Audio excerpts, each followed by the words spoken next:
Let's have a look at the situation of Israel. So, we have the Palestinians in the West Bank, Hezbollah Lebanon, Syria, Iran, Turkey, Hamas in Gaza, Qatar, and Saudi Arabia. And here is Israel, running back and forth from one country to another. So first, we deal with the Palestinians in the West Bank. Allahu Akbar, Intifada number one. Then, President Clinton, Arafat, and Rabin tried to reach peace accord. Allahu Akbar, Intifada number two. Again Clinton, this time Barack and Arafat. The UN gets involved. President Bush, Olmert, Abu Mazen, Condoleezza Rice and Kofi Annan, the famous quartet, President Obama, Netanyahu and Abbas, nothing. The conflict is still here. On the same time, Israel is moving to confront Lebanon and Hezbollah. Now have a good look at Sheikh Nasrallah. This guy eats grenades with his cereals every morning. And he has troops, well trained from childhood. And what is Israel doing?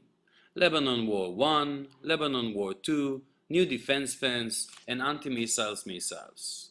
And on the same time, Israel has to confront Qatar and Saudi Arabia influence. They're using loads of fuel and gas money, investing in broadcasting channels to generate hatred, and sponsoring basically every superstar money can buy. And what is Israel doing? Sending its handsome military spokespeople to defend its cause. And Turkey is now awakened. I'm telling you, Mr. Kerry, out of the blue. And they have this really strong president that keeps telling us how much we remind him of Hitler. Yes, he said it. Can you believe? Oh yes, let's not forget our neighbors from the north, Iran. The good guys. As we speak, Mr. Kerry, they are working extremely hard at the lab. They are saying that they are working on something that can cure cancer permanently. Impressive. I always admire the Persian brains.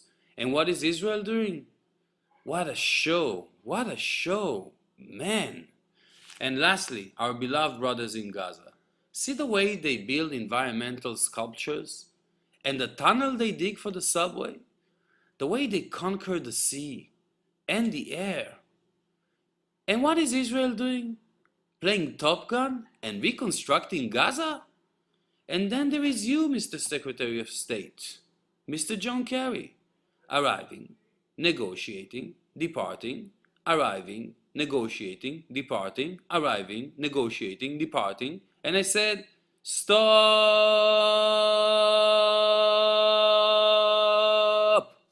Please.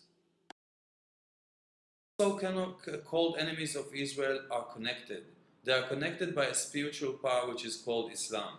This powerful head of the octopus, not in a bad way, just in the way of a metaphor, is the one that is responsible for the movement of the arms. The attempt of Israel itself and the experts surrounding Israel to solve the so-called Israeli-Arab conflict is meaningless and bound to fail. Imagine a Jewish person and a Muslim person fighting, but in the mirror you see an Israeli and a Palestinian, or you see an Israeli and Syrian, or you see an Israeli and a Lebanese, and you go into the mirror and trying to diffuse the problem. That's how the attempt is useless. The only power in the world that can confront Islam, but much more important than that, comfort Islam, accept and explain Islam, is Judaism, since the origins of Islam start with the Jewish Holy Bible. The diagnostics of the problem is that we are facing today a clash between three armies created by God, and their birth and existence has to be credited to the Bible. Islam, Judaism, and Christianity are in constant turmoil, each seeking to become the favorite son of God. Jealousy between brothers was the background for the first act of murder in history, and jealousy between those religious brothers is what we are facing today. The JPP not only offers an accurate diagnostics of the problem and change its rhetorics, which is important by itself, but also offers an innovative solution that will completely change our surroundings and will gradually lead to peace in the Middle East. There is one leader in ancient history that is common to all three religions, and that leader is whom the Jewish people call Moshe Rabbeinu, whom the Muslims call Nabi Musa, and whom the Christians refer to as Moses. This leader of ancient history departed the Empire of Egypt and set off on a journey that took 40 long years, from Egypt to the promised land of Israel.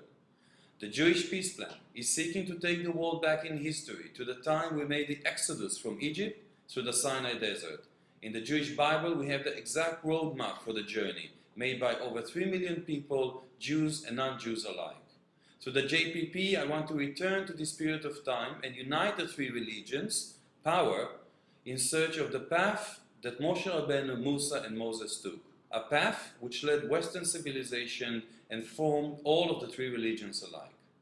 Why in recent decades we have spent billions of dollars exploring space, but not a single dollar into archaeological, scientific and thorough search of the Sinai desert? The belief of more than 2 billion people on this planet is that Moses existed in ancient history. Shouldn't we once and for all have scientific proof that such has happened?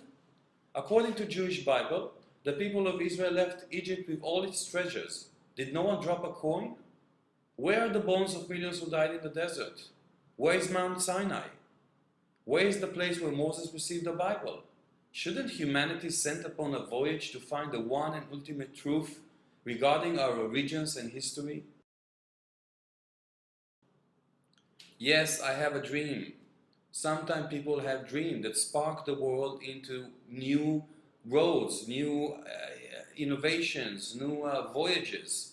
And in my dream, I have a clear vision of the Sinai desert becoming the biggest archaeological and touristic site on the planet. I can see teams from almost every country on earth sending delegations to take part in the excavations. I can see the Sinai desert flourishing with millions of tourists from around the world who all want to enjoy the attractions that the Sinai desert will have to offer. Navigation, camping, desert jeeps, mountain bikes, sleeping under the stars, diving in the Red Sea. Yes, I can envision millions of people landing in Egypt, seeing the wonders of the pyramids, moving into the desert, endless tourist attractions, going through the newly discovered Mount Sinai, following the tract of excavations, traveling to Jordan as the roadmap of the Bible shows, and ending the voyage in the Holy Land of Israel. The JPP is said to be a new playground for humanity, a positive playground, a place that will be declared through consensus as a place where once and for all we can change the world. The plan will verify ancient history using science and lead the world to the understanding and importance of the Holy Land of Israel. This voyage of the three religions alike will ignite the necessary atmosphere for peace in the Middle East, peace between the religions, and peace in the world.